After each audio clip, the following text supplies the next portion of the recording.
সুমি, জামাই বাবাজির পুজোর বোনাস চলে এসছে না? পেয়েছে হয়তো, কিন্তু আমাকে তো কানা করিও দেয় না মা। আরে জামাই বাবাজি, আজকে তাড়াতাড়ি চলে এলে? রিটার্ন চলে যাবো? এটা কিরকম বিহেভিয়ার? মা তোমার কত ভালোভাবে জিজ্ঞাসা করছে। আরে কিছু বলিস না, আরে অফিস থেকে এলে না এরকম একটু খিটখিটে হয়ে যায়। পায়জামা দিয়েছো? হ্যাঁ হয়েছে, কিন্তু শুকায়নি। শুকাই মানে? তাহলে আমি রাত্রে কি করে শোবো? আরে তুমি চিন্তা করছো কেন জামাই? আমি ওটা ড্রায়ারে শুকিয়ে দেবো। দেখো কত ভালো শাশুড়ি তোমার, পাবে এরকম? তাই তো দেখছি। কি? আরে ছাড়, বলছি 4 দিন তোমার তো ছুটি আছে নিশ্চয়ই পুজোর? হ্যাঁ। তাও ভালো, 4 দিন শান্তিতে থাকতে পাবে। কেন, তুমি বাবার বাড়ি চলে যাচ্ছ নাকি? আরে এর মানে ও বলতে চাইছে তোমার তো 4 দিন আর ওই পঞ্চায়েত অফিসে যেতে হবে না, তাহলে আর ওই খিচখিচ খিচখিচ আর থাকবে না। এই পঞ্চায়েত যাওয়ার কিসকিচানি কারণে না তোমার মেয়ের সবগুলো পূরণ হচ্ছে। কোন সকাল আর তোমার ফোন করেছে বলতো? কেন, তুমি জানো না? না জানি না। আরে, কি আরে মা, তুমি চুপ করো। তখন তো শুধু চুপ করে যাচ্ছ। জিজ্ঞেস করো তো, কয়েকদিন আগে ওর জন্য আমি ব্রত করেছিলাম 7 দিন ধরে, আমাকে কি গিফট দিয়েছে? একটাও গিফট দেয়নি মা।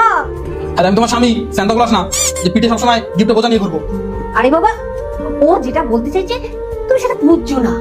আমাদের ওই যে বিভিন্ন পার্বণে তুমি একটু ছোট মোটো কিছু গিফট দেবে, তাহলেই তো হলো। আমাদের এখানে বছরে 200-400টা পার্বণ হয়, তো আমি ওকে রোজ একটা করে গিফট দেবো নাকি? 200-400 মানে? তুমি আমাকে একটা কথা বলো, আমাকে বিয়ে করার পর তুমি কটা গিফট দিয়েছো? কটা? তো বিনা গিফটে এতদিন টিকে আছো নাকি তুমি? হ্যাঁ, কি বলছো? আমার মেয়ে ওই গিফটের জন্য তোমার এখানে টিকে আছে? কেন, তোমার মনে নেই আগের বছর অ্যানিভার্সারিতে তোমাকে আমি 5 লিটারের একটা কুকার গিফট করেছিলাম? সেই ওই 5 লিটার কুকার যেখানে তার পরের দিন তোমার নির্দেশে 4 কিলো মটন রান্না হয়েছিল।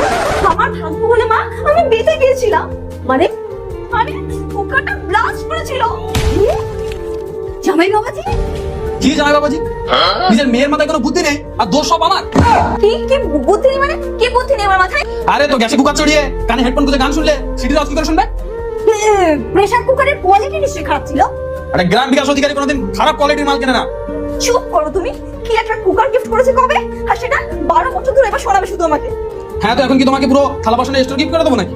আমার মেয়ে তো তা বলেনি তোমায়? হ্যাঁ, তোমার মেয়ে বলেটা কখন? ও তো আমারে পাগলা কুত্তায় কামড়েছে যে আমি সবসময় ওর পিছনে পড়ে থাকি। না না, শুরু হয়ে গেল। এবার দেখো গোটা ঘরে নেচে বেড়াবে। আচ্ছা তুই চুপ কর। তুমি আমার কি চুপ কর? তুমি দেখছো না কে ঠিক কে ভুল? হ্যাঁ, তোমার মাথা কেন জাজ বসিয়ে রেখেছে, কোনটা ঠিক কোনটা ভুল ডিসাইড করবে।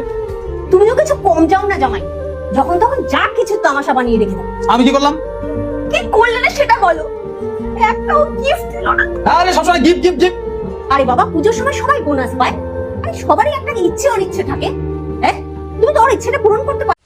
পার্ট 2 দেখতে সাবস্ক্রাইব করো ভেলকু 78M।